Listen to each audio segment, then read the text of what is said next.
Hello, hello, hello, hello, hello, hello, hello, hello.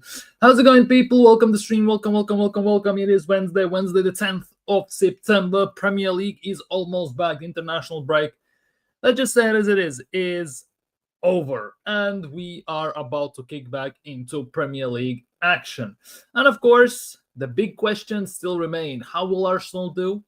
What will Arsenal do? How it's going to look? Where it's going to lead at the end of the day? And of course, will Eze start? Can Arsenal do well in the next 7 games until the October international break? Will Arsenal win all 7 games before the next international break? Those are the questions that basically are boggling every Arsenal fan's minds, and including my own. Let's be real, including my own.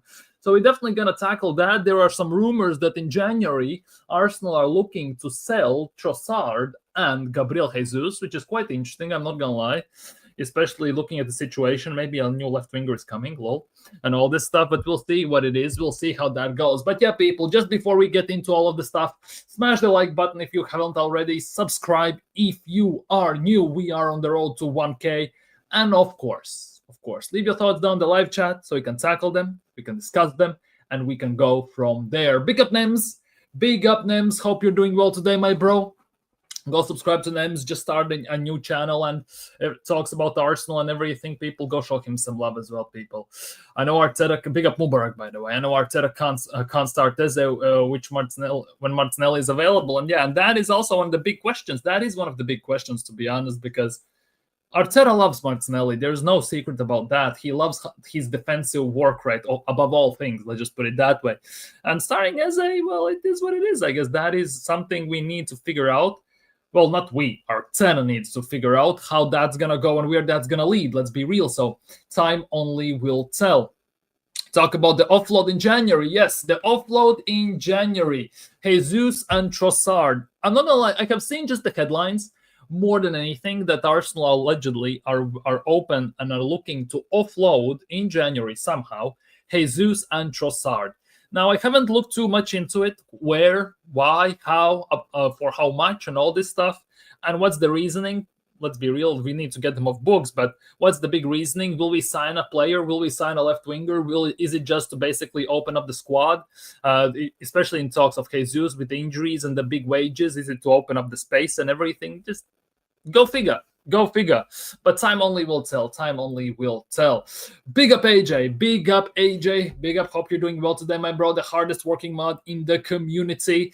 Big up AFC always. Hope you're doing well today, my bro. Hope Wednesday is treating you well. People, like the stream, subscribe if you haven't already. Let's push ourselves to that big 1K. I'm doing good. It is Wednesday. And that's about it, not gonna lie.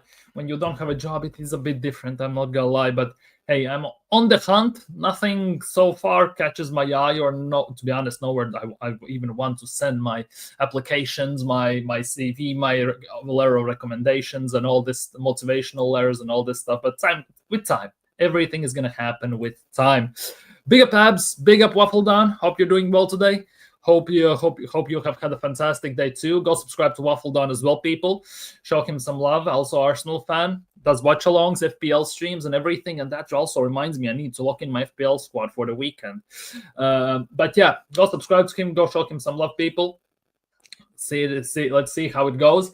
And yeah, we still need to figure out how we can do the streams and jumping on each other's streams over time, of course, during the day and maybe during evenings on mine and stuff like that. But yeah, my stream is always open. If I know you have a camera and all this stuff, definitely, if you want, you can DM me on X, on Instagram, on WhatsApp if you have my number. And I will send you the link. You can jump on and express your opinions. We can have discussions and you can voice your concerns. Definitely a must-win game on Saturday. Without shadow of a doubt. And to say the least, it's a must-win game. That would be an understatement, because if that game goes sour, it's actually going to be nuts. It's going to be really rough, to say the least. That Emirates could be kind of nuts place. Here is Abs' link as well, people. Waffle Don's link. Go subscribe to him. Big up BBK. Giga BBK, hope recovery is going well. Hope the sessions today was put to good use and they helped you a lot as well, and hope you're going to be back before the time. Hopefully you're not going to get rushed back like Mikel Arteta does it, but hopefully you get back on feet, literally, no pun intended, very, very soon. Big up my boss. Big up my boss. What do you expect from Gyökeres? Well, goals. I expect goals. I want him to start scoring goals. Obviously, how he's going to do that, that's up to him and Mikel Arteta and the rest of the team to figure out. But it's actually been nuts. I was today, as I was picking up my kid from kindergarten, I was sitting on TikTok 5 minutes until he gets dressed up, dresses and changes clothes and everything. And I saw a TikTok today, right, where Arsenal fan was sitting on TikTok with his pigeon chest literally pushed out, and he was saying, he had an image of Haaland and Odegaard in the background, what they did for Norway against Moldova, which they just beat 11-1 yesterday. And he said, if Haaland can do this with Odegaard behind him, and we all know that Odegaard is a phenomenal player and he's one of the best in the business, why Gyökeres is struggling? Gyökeres is just, what is he doing? Why isn't he scoring goals? Oh, Gyökeres needs to shape up. That's what he was saying. And on top of all that, he also insinuated that we should have signed Sesko instead of Gyökeres. That just shows how much Top Gunners are, to say the least. My starting 11 for Forest: Raya, Timba, Calafiori, Gabriel Mosquera, right back, center back. Okay, Rice, Zubimendi, Eze, Vangieri, Madueke, Gyökeres. Wouldn't mind that. 100%, I wouldn't mind that.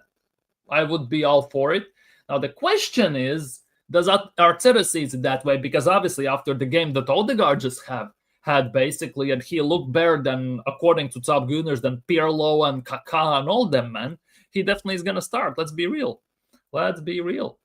Here's BBK's channel, people. Go subscribe. Go show him some love. Big up Most Wanted. Hope you're doing well today, my bro. Smash the likes, people, if you haven't already, and subscribe if you are new. You want to know something? I'm far more excited for the Arsenal ladies game Friday night than the men's game. Well, I cannot blame you. Literally cannot blame you, because our women's team actually has a proper squad, proper manager, proper style. They actually play good football, and they are winners. Like, it's hard to go against that, is it? It's very hard to go against that. Big up Charles. Big up Charles Xavier. Long time. Big up. I'm losing faith in Gyökeres. I'm not, because this is, yes, you could say it's partially on Gyökeres that he's not scoring goals, but he has no support. No support from left, from right, not even mention the number 10 spot, because what kind of support he can get from Mikel Merino? Let's be real. And that to add on top of that, Mikel Arteta has never coached a striker in his life. So he also doesn't know what he's doing with a striker, out and out number 9, because when he had one, and Golden Boot winning one, mind you, he put him as a left wing back. So what does he know? So he also, again, as it's been said throughout every single season from Arsenal fans, he's learning on the job. He's now learning on the job how to coach a striker as well. And it's showing quite heavily. It's showing quite heavily. Big up views for the raid. Big up, my guy. Views, big up punks. Hope you're doing today as well, good as well. Mazi from the White Collar as well. He looks like that. I'm just saying. If you have seen White Collar, you know what I'm talking about. But yeah, people. I think Josh is more invested in the club than we all think. It starts to feel that way. I'm not gonna lie. Low-key, it is starting to feel that way. We all think Arteta is not on it. Sorry, this season I'm sure sacking is coming. It feels that way. Let's just put it that way. Definitely feels that way, to say the least. At least from the rumors that are spreading around. Big up Andrew. Big up Andrew. Still waiting for the temperature to change from it's only game week 3, guys. Relax. To there's always next season. Trust them. Yeah, definitely. We are still waiting for that, because remember how it was in transfer window. Oh, it's only June. Relax. Be patient. It's July. Relax. Be patient. End of transfer window. Well, next summer. and that is how we go about these things. Odegaard's new hairstyle, we will win the league. Yeah, Top Gunners are pushing that narrative heavily as well, by the way, people. They definitely are. I wanted Sesko instead. Respect to you, my guy. Respect to you. You can hair flick for Odegaard. Wait, I did not do it properly. And like a damn seagull. How Arsenal stars shine international break. They look decent, but that's international football. Hence why I'm also on this level saying that I don't judge players by international games. That is one of the biggest myths in the world, to some extent, to judge players by international break. Because Merino looks like he's, I don't know how to even compare him to who. He looks like he's, I don't know, prime Kaká. Odegaard looks like he's prime Riquelme in internationals. When he comes to Arsenal, well, then they're non-existent. They are literally, well, shit, let's be real. Big up Hughes for the raid. Big up everyone. Big up Gavin as well. Big up Everest. Hope you're doing well. Oh, Jez as well. Oh, yeah, he had Under the Lens with Jez. Yeah, big up Jez as well. Big up Jez, the legend as well. Big up Jez. Smash the likes, people, if you haven't already. Definitely smash the likes. Hopefully you're doing well, Everest, as well. Big up Stormsteel. Big up Stormsteel. Hope you're doing well. Yeah, here is Jez's link as well. Jez's Arsenal. To be honest, legend, to say the least. Like grandfather of everything. He knows everything to know about Arsenal to some extent. Because his knowledge about the club is just, damn, like insane, to say the least. Big up Hendon. Big up Hendon. Hope you're doing well. Hope you're doing well. Big up Storm. Robo, you made something of yourself. Remember, there was a time. There definitely was a time. Obviously, you start from nothing and build up to something, but it's actually insane to think, because on May 26th last year, I started this channel. May 26th, so 1.3 years in the making, to say the least. Where's all the nonsense about Gyökeres coming from the guy has 2 goals, give me 18 more this season? I'm content. I'm backing Gyökeres this season. I wanted him over Isak. He will bang. Yeah, to be honest, for me as well. For me, Gyökeres, if he scores 20 goals, good job. 30 goals, all comps, good job. Like that is something I said when we were just linked with Gyökeres, and that what I'm sticking to. Gyökeres should be scoring 20 goals in Premier League, at least 30 goals in all competitions, and that's what I'm going to stick to. Subscribe to Everest as well, people. He streams on Twitch, on YouTube as well. He might be coming back. Big up Jimbo. Big up Jimbo. I think he was warned in that big meeting the other day, win or go. Exactly. And we all know how he does under pressure, so might as well start backing now. Let's just put it that way.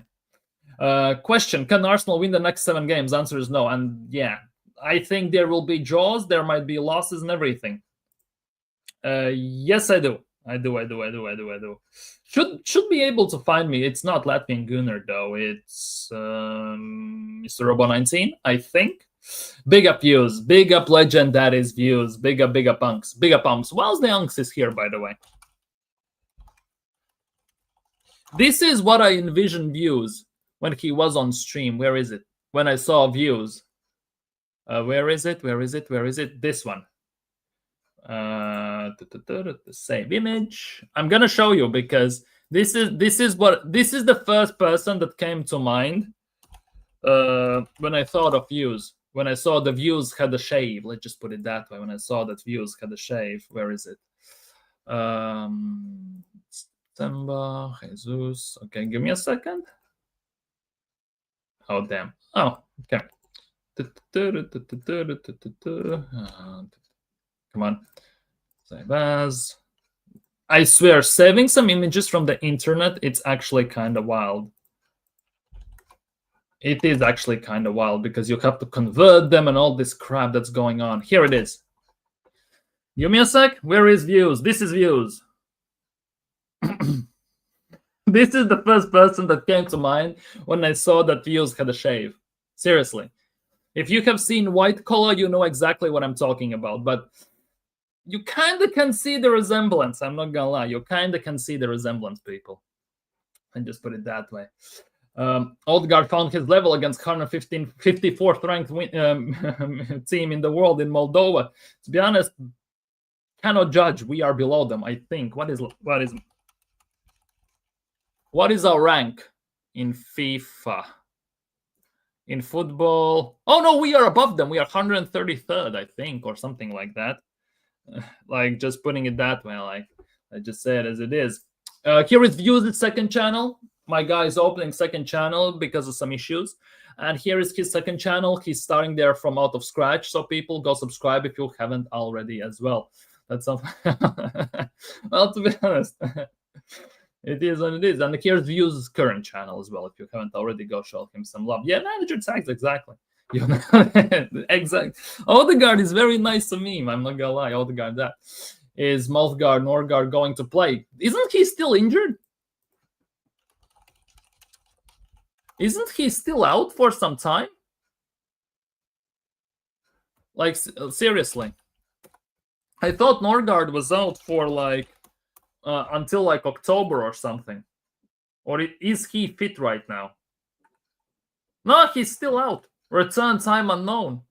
According to the sources, he's still unknown. His time back is still unknown. Big up Jamboy.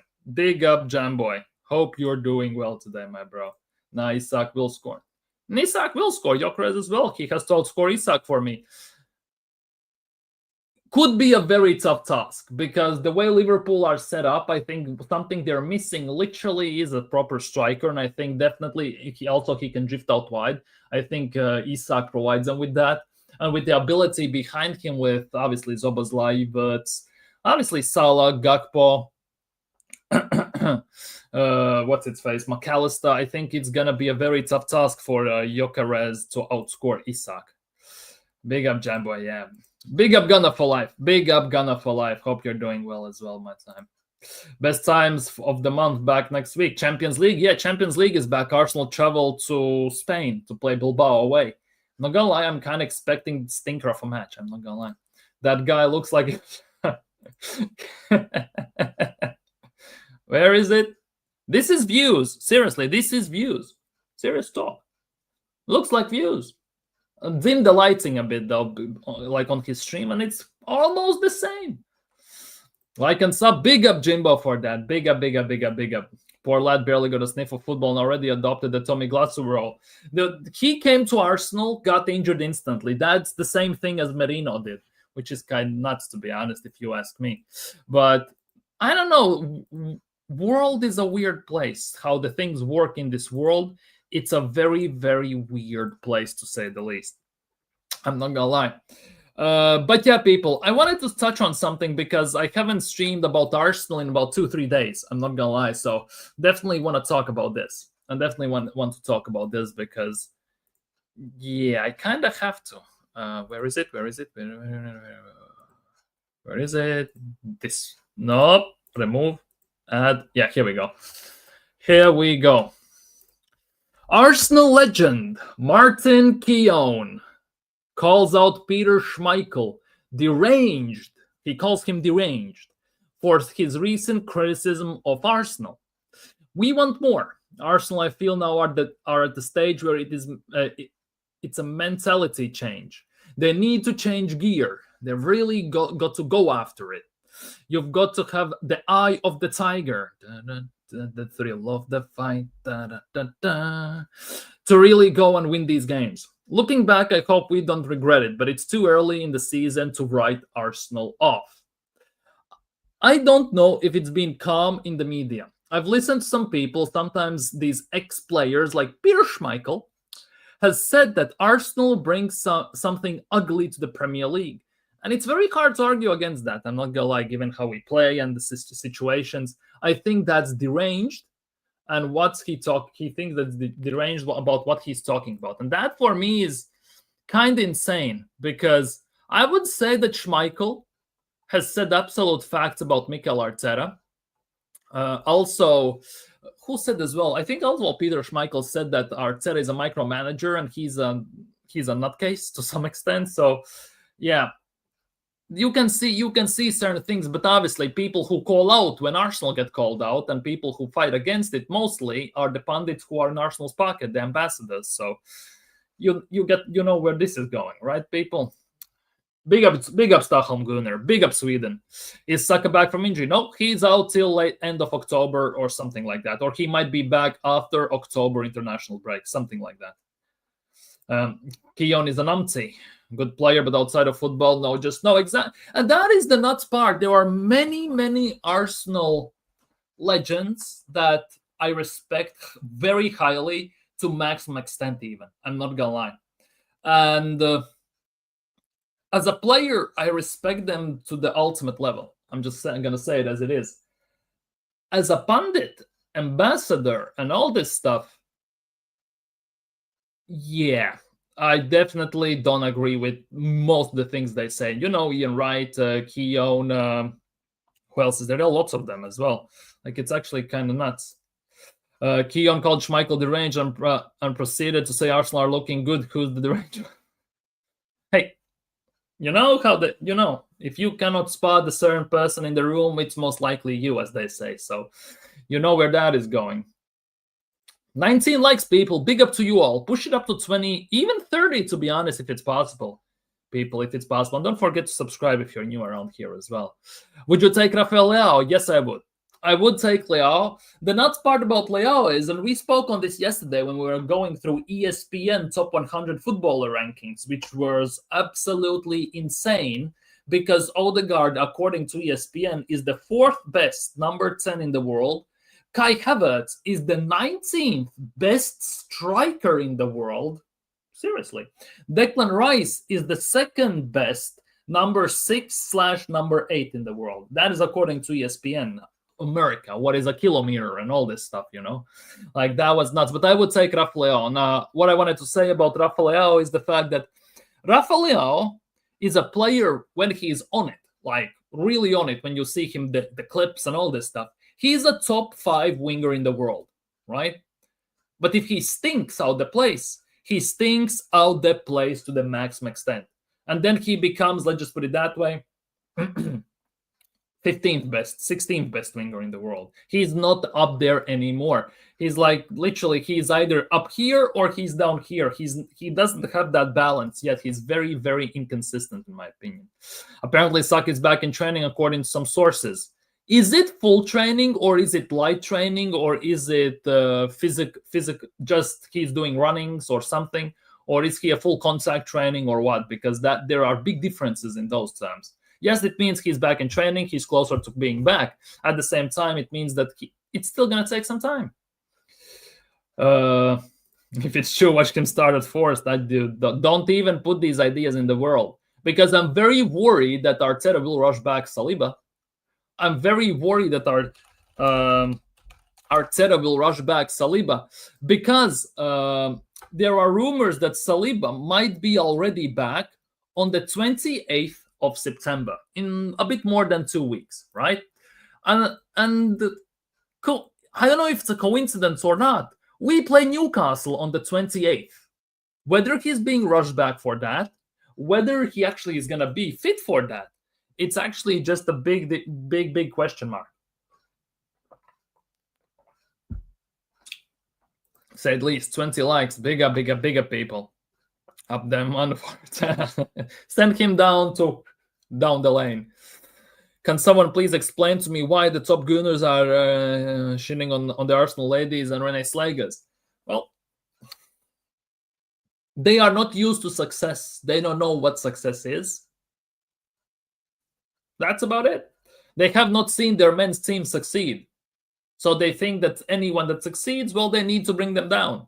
You know, like those people in your life who are only by you when you're doing good, and as soon as you're doing poorly, they disappear, or they even they see that as your moment of weakness, and they try to bring you down even more. That is some of that level stuff.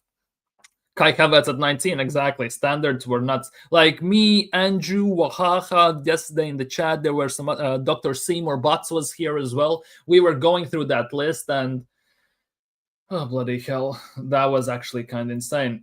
Saka officially back in full training since the 9th of September and is in contention for the upcoming fixtures. So what was the talk about that he's going to be up for 2 months? So who started that? Hold on. Let me find this, because this is now starting to get a bit ridiculous.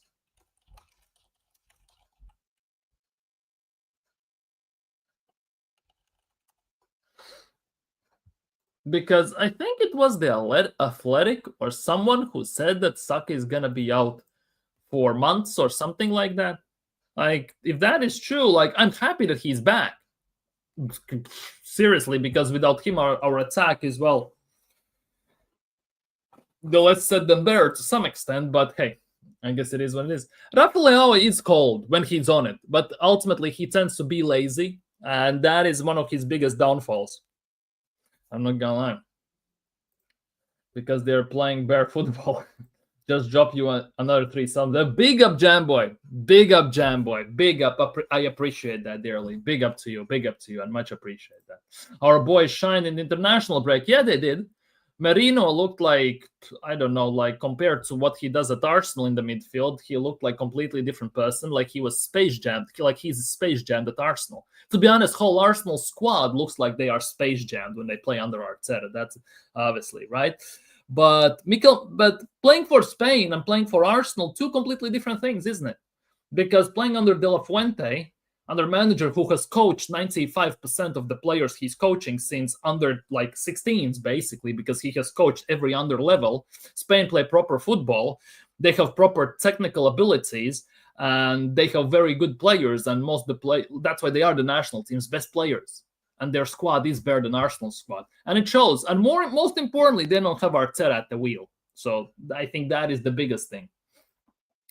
Big up Oaxaca. Big up Oaxaca. Hope you're doing well. Odegaard against Moldova look good. I'm not gonna lie, Madueke scored for England, but then again, like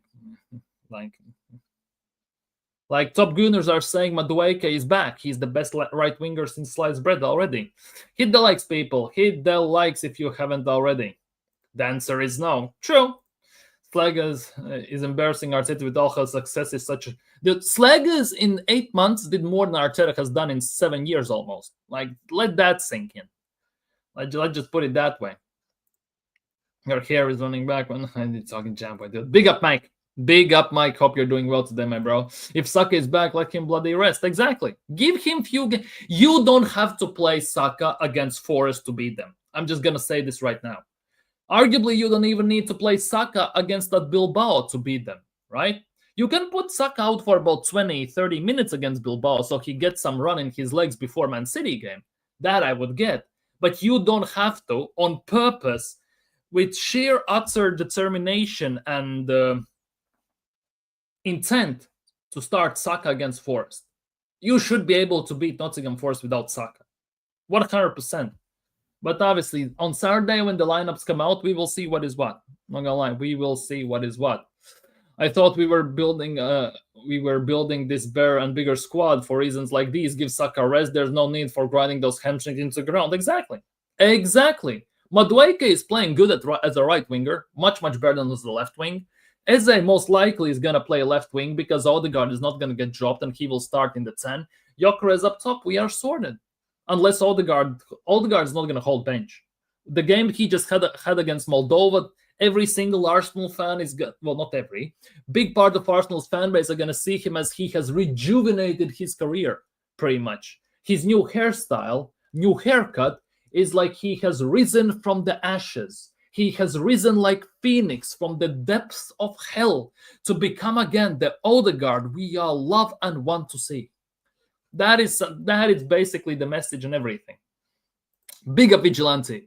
Big up Vigilante. Hope you're doing well today, my bro. Go subscribe to Vigilante, people. Go subscribe to Vigilante. He has 2 channels, gaming channel and the sports channel. Go subscribe to both. Go show him some love, people. 26 likes. Big up to you all. Big up to you all. If we can push it up to 30, would be forever grateful, because the higher the likes, the more the video the stream gets pushed into algorithm, the more people can join the discussion and be here with us. Saka better not be in the Port Vale squad, dude. To be honest, now that you have put this in the universe, he most likely will be there. I'm not gonna lie, now that you have put this in the universe, he most likely will be there. But I don't want to see Saka against Port Vale whatsoever. Because Vanieri, Dauman, like obviously Madueke and all these men should be enough to beat them. Without shadow of a doubt. Else, Arteta always says the players wanted to play when they injured. How about being the manager and telling them exactly? Arteta always says the players want to play when they're injured. How about for a change you say no? You protect the player. You protect the long-term plan, which is the season and to win trophies. Because Saliba played for 3 minutes, for example. Liverpool did nothing in those 3 minutes. You want to tell me that Mosquera could not have played those 3 minutes and played a full game? And look, obviously, they all knew that Mosquera will be playing at some point because how quickly he got ready. How about have some cojones? Big up Troidini for saying that and everything. Or Kenny Ken by saying, put your nuts on the table and say no. Because Wenger had the balls to drop Henry when he was in the red zone, against United, by the way.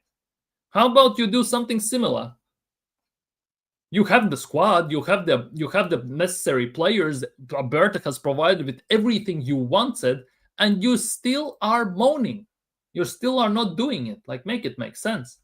I agree, no way he will drop Odegaard. He's his golden boy. Exactly. There's no chance he's going to drop him. Let's be real. Let's be real. Arteta says when the players are already feeling something they wanted to play, how about being manager telling them they cannot play, cannot risk them? Exactly. Because you can even, like, this is the thing. If you have played sports or anything, you can even feel the slightest of pains in your ankle, in your wrist, in your shoulder, in your knee, anywhere. And you just brush it off and you continue what you're doing, right? At the same time, you continue doing it and you risk it to make it 10 times worse. How about you stop, you check it out, you see what is what, and then you assess. You figure stuff out. Let's just say it as it is. As a manager, you have a duty to take care of players. Exactly. Players are humans as well. Feels like sometimes people forget that. They see them only as footballers. They don't have emotions. They don't have feelings, given how they get treated also on socials. Let's be real. What else, people? Big up Tim Smith. Big up Leeds in the chat. Big up Leeds in the chat. Big up. Who are Leeds playing, by the way? As I'm here, Leeds are playing Fulham on Saturday. Interesting. Leeds are playing Fulham on Saturday away as well. But yeah, what's the story behind Henry being dropped? He was in the red zone. That's about it. He was in the red zone. Like, we had to go to Old Trafford, win the game to win the league, if I'm not mistaken, or was it the cup? I'm mixing them up at times. I'm very sorry about that. I know I sound like a fake fan, but it is what it is. And Bergkamp couldn't play. Pires was holding bench. Lehmann couldn't play. We had Wiltord and all them man up top. And Wiltord scored the winning goal. We won 1-0 in the end. And Wenger dropped Henry solely because he was in the red zone. He didn't want to risk him. That's about it. That's about it.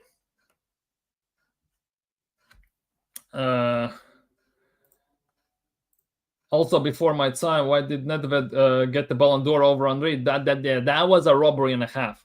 That was robbery if I've ever seen one. I'm not gonna lie. That was robbery 100%. Henry should have won that Ballon d'Or. Just like in 2010, Wesley Sneijder, in my opinion, was a robbed from Ballon d'Or as well. Another loss. You think you're gonna lose to Fulham? Yet he decided not to go live. He must be panicking about his manager. Like, Ange Postecoglou.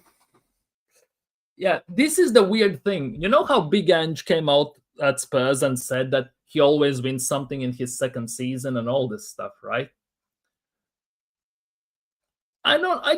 Seriously, I don't want to put this in the universe, but can you imagine if Forest wins something right now in this season or next season? Do you think Forest have enough to win Europa League, for example? Do you think Forest have enough to win Europa League?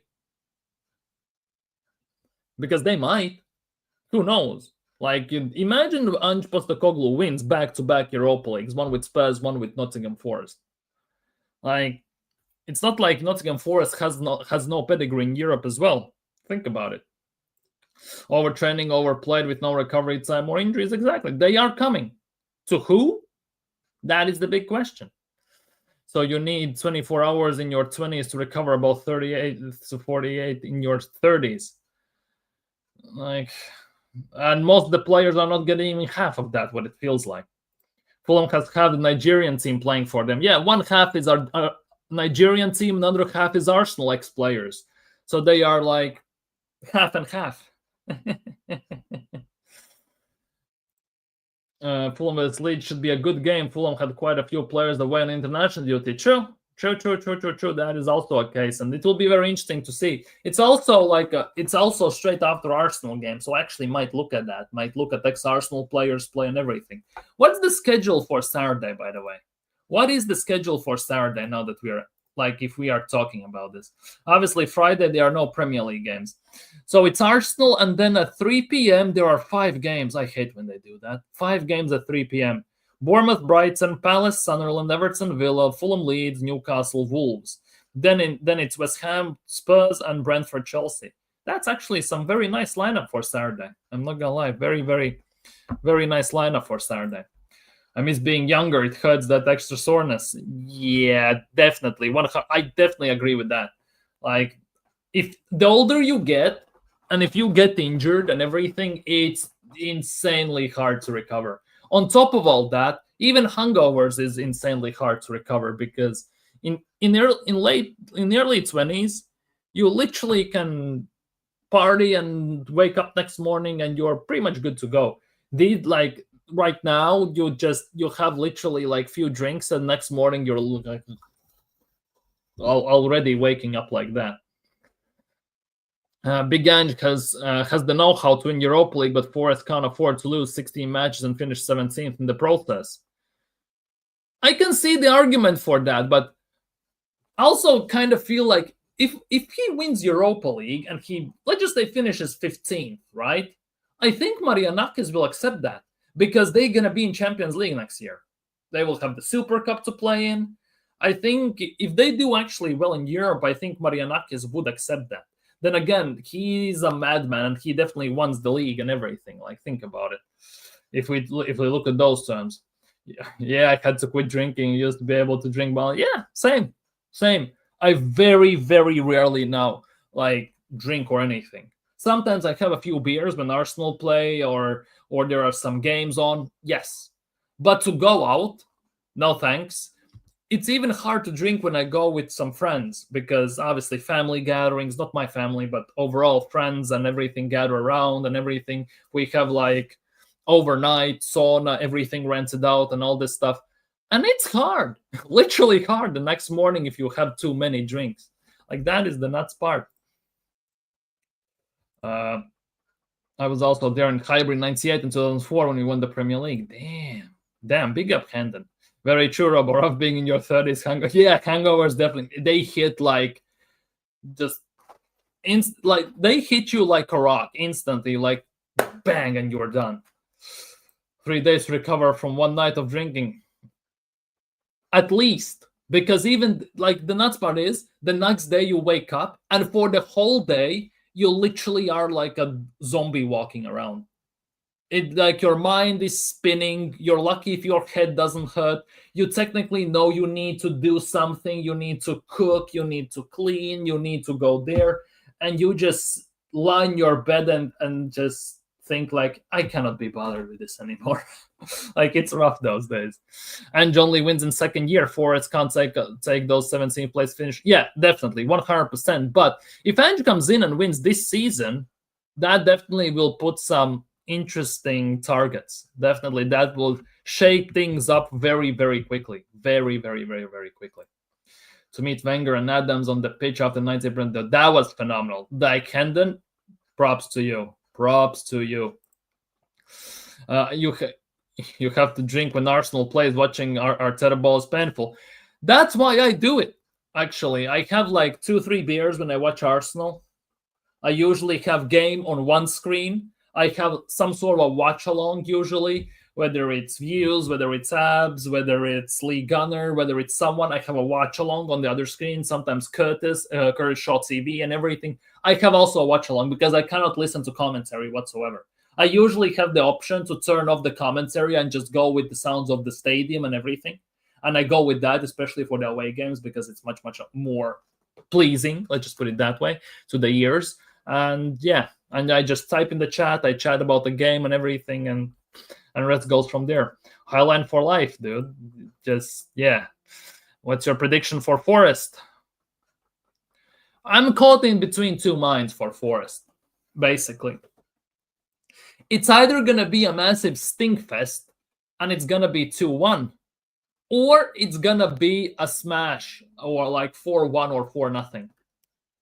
And the crazy part about Arsenal is that against the big teams, we don't concede as much. We somehow always tend to concede against let's just say 8th place or below type of teams. And Forest kind of strikes me like that, so I'm kind of worried about it as well. And I'm very, very confused regarding the Fantasy Premier League, right? Whether I keep Chris Wood in the FPL or not. Because I know I'm screwed goalkeeper-wise. I think I have one sub. I might take out my goalkeeper because I have Sells in goal, right? So I'm definitely going to sub him out. Just putting it out there right now. I'm going to put someone else as a goalkeeper, right? But overall, yeah, it's actually kind of insane. That's why watching a watch-along makes watching Arsenal play a lot. Yeah, exactly. 2-1 Forest, damn. 2-1 Forest. AJ doesn't see Arsenal winning. Damn. I predict 2 or 3-0 easy win, no manager bounce for Ange. Dude, if they have the manager bounce and they beat us, oh my, it's gonna be the end of days. And to be honest, Arsenal are one of those teams, at least used to be, and to some extent still are, that we are Santa Claus FC. Like, whenever you need a win, whenever a team hasn't, let's just say, won a game for like 10 games, they haven't scored for like 5, or they have a new manager, Arsenal are that team that says, well, we're going to help you out. Have a go. And it's always like that. It always has been like that. And I'm very worried that it's going to happen again. The PTSD of being an Arsenal fan is really real. Really, really, really a thing. I'm not going to lie. If you've been an Arsenal fan for some time, you definitely feel that. But yeah, Arsenal play 7 games. Starting next Saturday, Arsenal play against Forest, which should be a win. It should be a win. Now, game against Bilbao also should be a win in Champions League, first game of the 8th. Then we play Man City at home. We tend to do well against Man City at home. I'm not gonna lie. We tend to do well against Man City at home over the last few years. I think this season it might be a bit different. Because, yes, City are struggling and all this stuff, blah, blah, blah, blah, blah. But last year we beat them 5-1. 5-1 at the Emirates.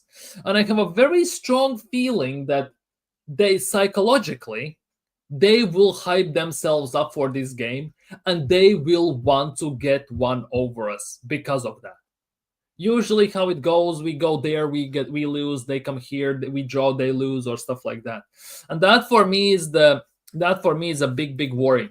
Because the mentality aspect, the mental aspect, the psychological aspect is one of the places where Arsenal, for me personally, seems very, very weak.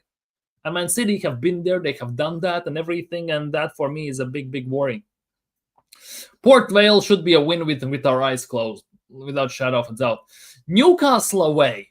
Like, that game screams trouble instantly to me. Yes, we have gone there without a striker. Yes, they don't have Isak anymore. Like, it's kind of reversed roles to some extent.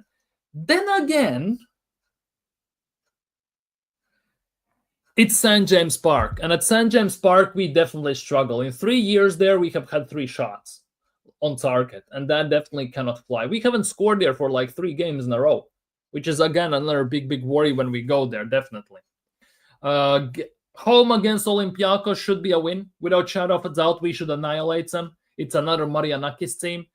Then again, we said that when we were in Europa League, and they eliminated us. And of course, West Ham at home.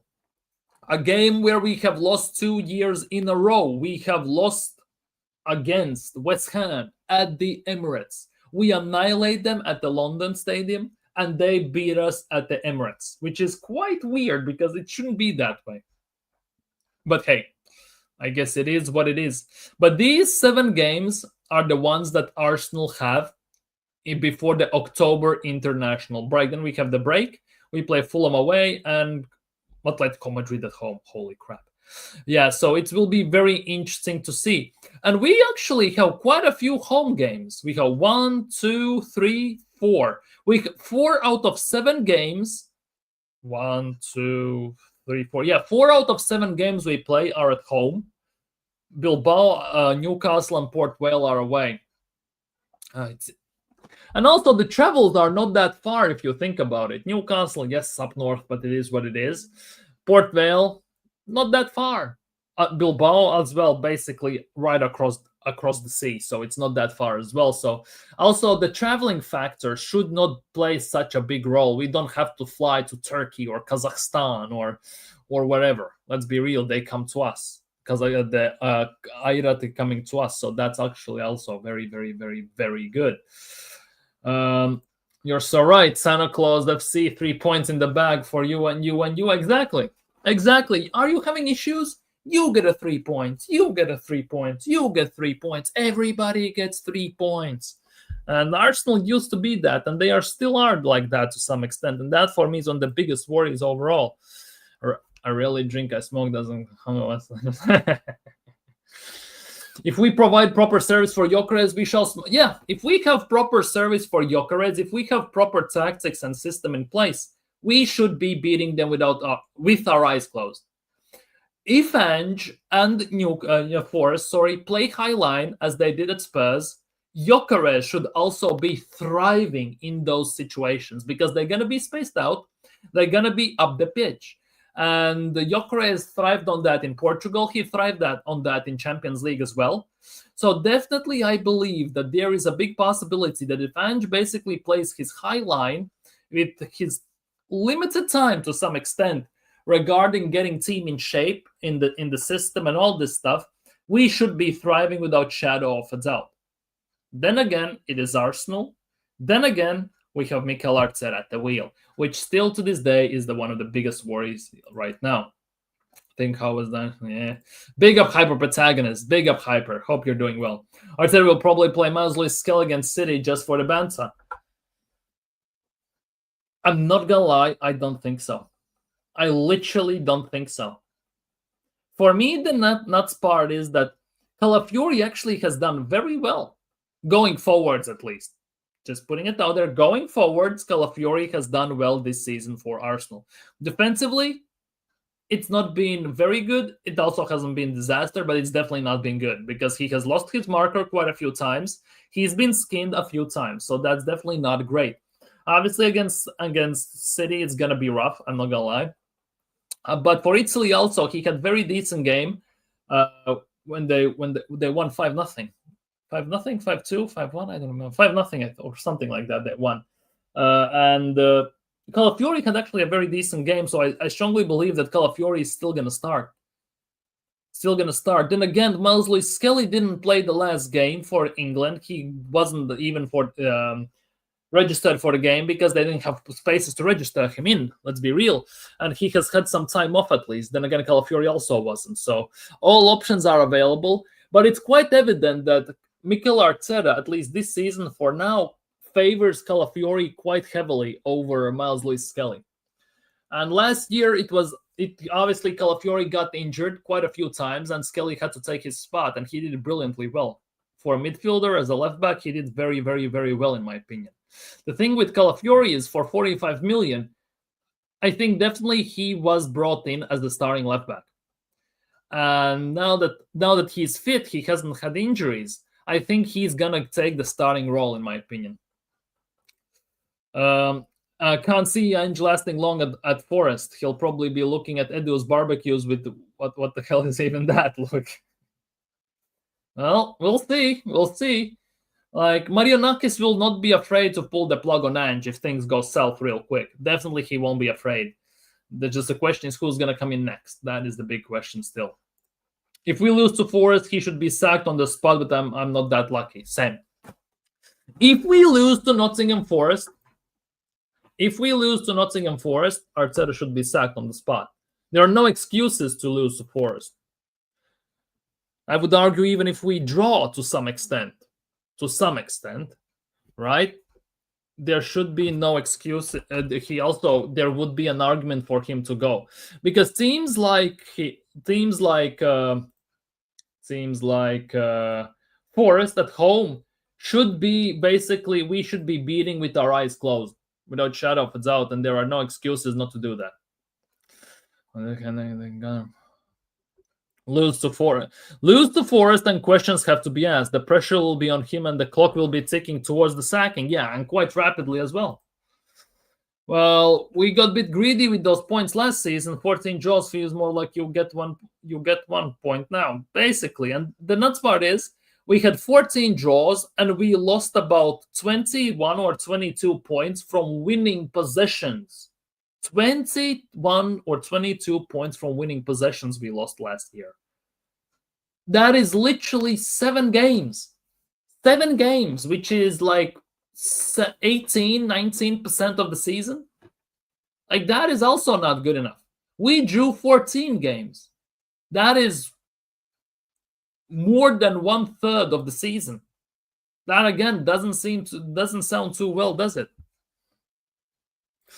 Apparently Hincapié played really well for his country at left back. Yeah. For Venezuela, they won 1-0. It looks like they have actually gone into into the playoff spot in the table for World Cup qualifiers, and Hincapié was actually a very, very big part of that. He was very good for them. He was doing fantastically well, and Hincapié plays a lot as a center back or left back for. He played for Bayer Leverkusen as well. Big up Cornell, big up Kenya in the house. Mikel Merino netted 4 goals, Declan Rice goal plus 2 assists, Odegaard 1 goal, 2 assists, Madueke first, England goal, Gyökeres assist, Zubimendi assist. Yeah, our players actually had a decent international break. Very decent international break. It's actually kind of nuts how good they look when they are not under Mikel Arteta's regime. It's actually kind of insane, isn't it? Madueke, yeah. Definitely. Highline for life. Yeah. I can see Ange setting up like he did in Europa League final against United. I can see that as well, by the way. Play a low block and catch on break. I can see that. I definitely can see that. And they have outlets as well in the team. That Swiss guy, Ndoye and everything also looks very, very solid. Obviously, Chris Wood. Give him the ball. He can score easily. What else is there?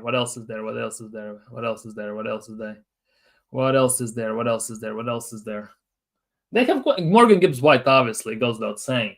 Like, they have quite a few of those. So they can definitely pull that as well. Ange has shown that he can adapt. To situations, so we'll see. Big up Salomon. 29 likes, people. 1 away from 30. So if you can, smash that like button and subscribe if you haven't already. My bad. Like, he is Ecuadorian. Did I say Venezuela? Did I say Colombia regarding Hincapié? I'm very sorry. He's from Ecuador. My bad. My bad, people. My bad. He's from Ecuador. Yeah. Prime football was 2000s till 2016. Something in those lines. Big up names.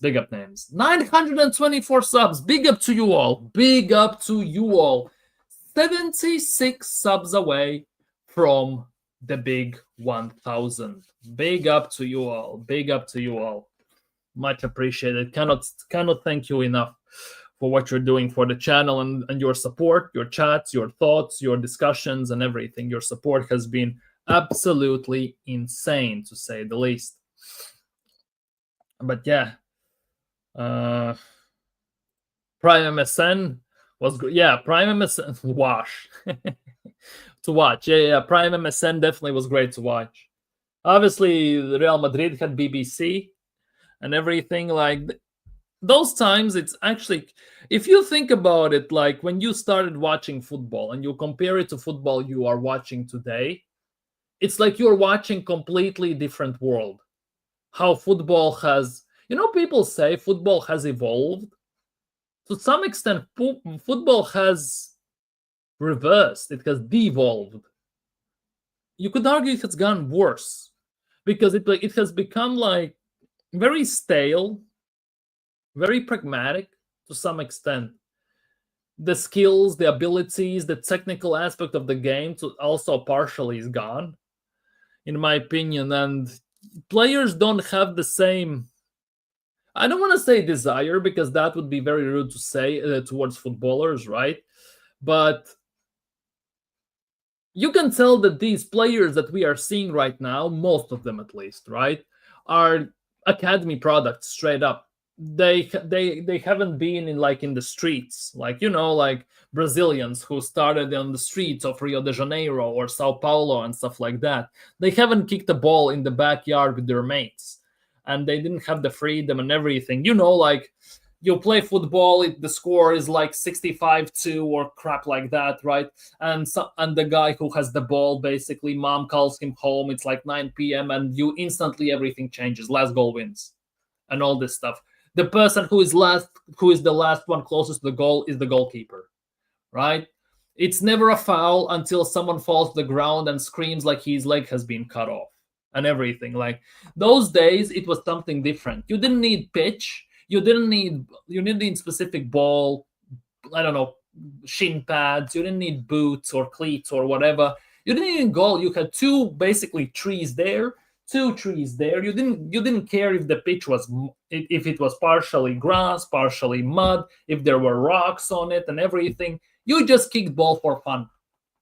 Literally, it was 5v5, 6v6, 7v7, whatever, and you just kicked the ball for fun. You saw someone, let's just say like Ronaldinho, do a rainbow flick. You saw Ronaldinho do a trivela. You saw Ronaldinho do elastico, and you try to replicate that outside. These days, you don't see it because, I kid you not, I grew up outside this window in this backyard, right? I live in an apartment. There are lots of houses around. There's the backyard.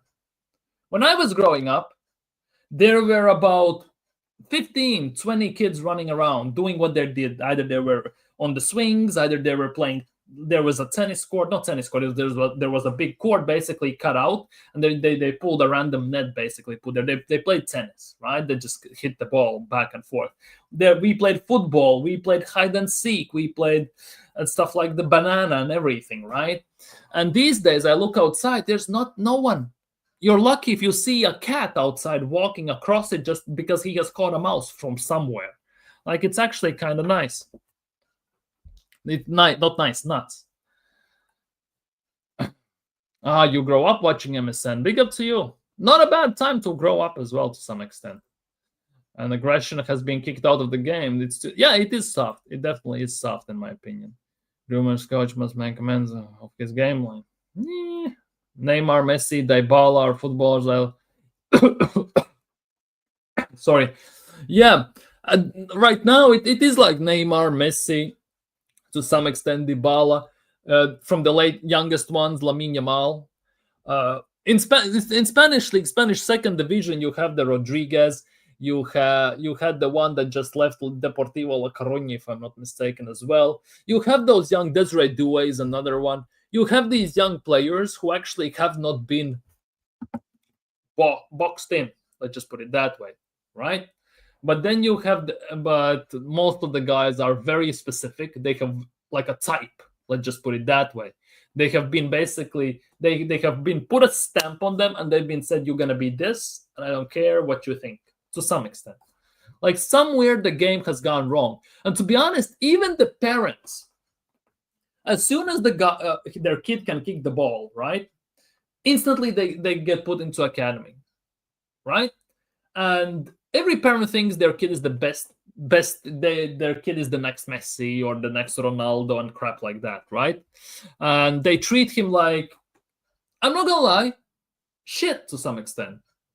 Right? Then they have the games, right, against other football academies, right? And they literally cuss out everyone. Like, it's like old school football fan. When he gets drunk, they cuss out everyone they see in their sight. They watch the game live, on the screen, in the stadium, wherever. They cuss like no tomorrow. You sometimes hear words you have never heard in your life, right? Parents do the same. That is the nuts part. To the refs, to the coaches, to even some kids, the opposing or even their own kids. Like, that is the nuts part. There is no respect. There is no love. It's just a meat grinder, literally. They just want their kid to basically have return on their investment. They treat their kids like they are their property or something, not like they're human. Let the kid play. Let him have fun. Let him enjoy himself. If he doesn't want to play, let him pick something else he wants to do. Don't push him into something he hates at the end of the day. Don't even start me on refs. The Eurobasket refs are nuts. Insane. I'm not gonna lie, this is one of the worst refereeing qualities I have seen in a very long time in Eurobasket or World Cups. I'm just gonna put it out there. Arsenal coach must change his game plan. Oh, definitely. He must change a lot. We should change the manager in general. I just put it that way. Yeah, they're really...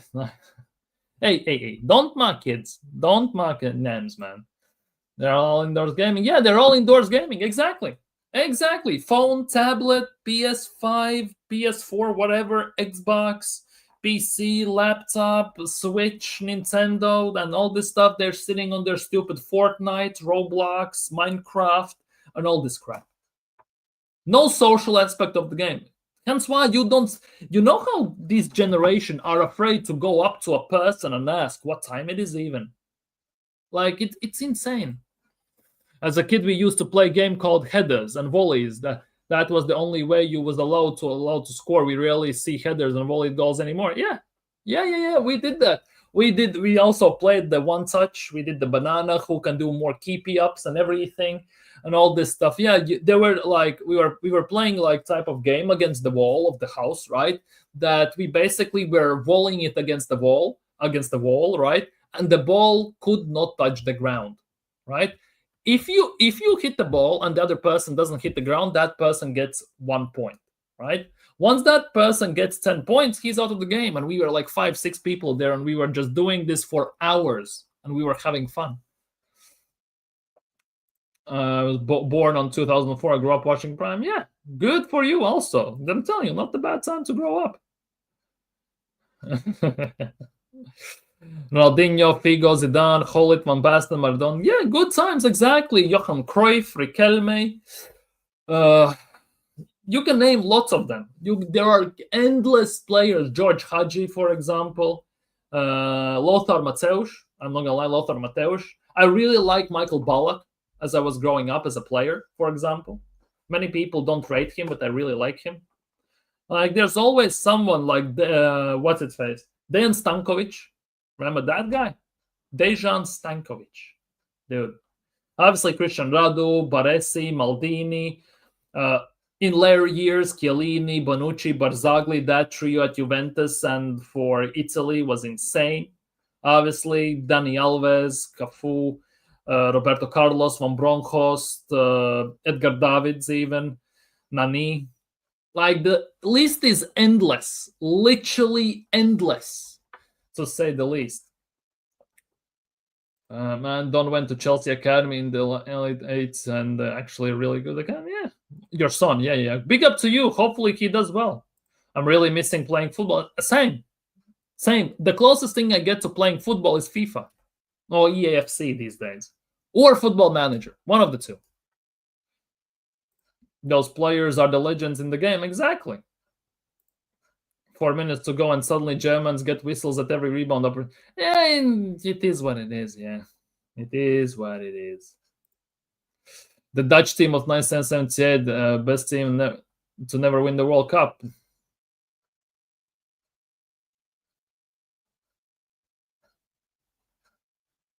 Agreed? Kinda, yeah. Kaká at AC Milan, without shadow of a doubt. Kaká at AC Milan and Zedorf, Guzzi, Del Piero, Zola, Stoichkov, Brolin even. I have a Ginola, Jean-Pierre Papin, Gilly.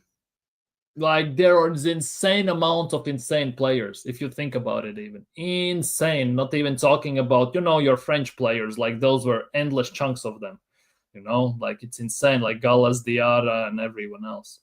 R9 was the ultimate. Yeah, his kneecaps gave out, unfortunately. The injuries absolutely annihilated him, unfortunately. I love playing football. Yeah, those were the days. After my ACL, I had to stop. Yeah, those are the things. 2 reasons why you stop playing football usually. It's either injuries or life takes over. One or the two. One of the two. Because as soon as life takes over, every single person has their own life. You scare around your city, your country, wherever, and you have basically nobody to play with, unless you go to specific places where they play football indoors, and you have to play with strangers, like five-sides and everything. Yeah, Romario. Yeah, Totti at Roma, 100%. Di Natale, Diego Milito. Oh, man, the nostalgia days. The nostalgia days, you know. De Rossi, of course, as well. I got back after ACL surgery, just took my sweet time and to fully feel. Yeah, ACLs take like the hard ones, the third grade ones, 9 months, 9 months surgery, recovery, rehabilitations, and everything. Like it's a painful and a very long process. BBK knows all about it. He has an ACL. He's also very close, to be honest, to being back on his feet. No pun intended. Can lose the crutches and everything. But yeah. Anyways, people. Yeah. Klose for Germany. Yeah, 100%. Scored especially off the bench. Rui Costa was the same for Portugal. Yeah. Rui Costa. Pauleta. Eusebio. Like literally just go through everyone, like, you know, the Chomps as well, to be honest. What's its face? The Sai.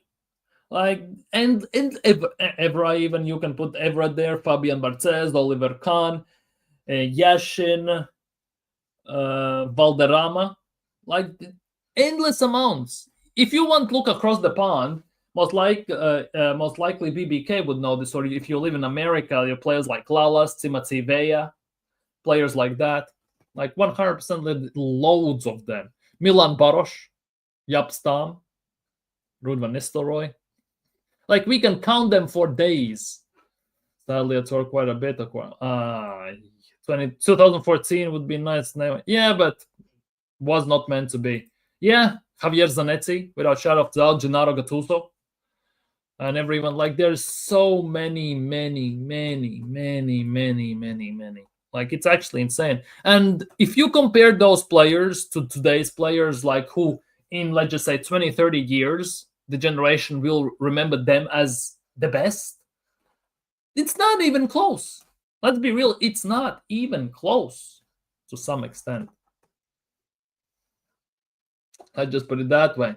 But yeah, people, I think on that note, I'm going to end today's stream. Thank you guys so much for watching. Thank you so much for being here. Like the stream if you haven't already. Subscribe if you're new. Thank you for being with me tonight. I'm going to see you all tomorrow. Let's see what tomorrow we're going to do. Because I think about the Forest game, most likely we will talk about the Forest game. Arteta is going to do a press conference on Friday, most likely. So we're going to talk about it then. But yeah, for today, I'm going to be signing off, people. So take care. Stay safe. Have a nice Thursday tomorrow. Enjoy life. Enjoy your time, whether it's work, whether it's vacation, whether it's anything, time with family. Enjoy it. Have a nice evening. Have a nice day tomorrow. And see you very, very, very soon. Bless.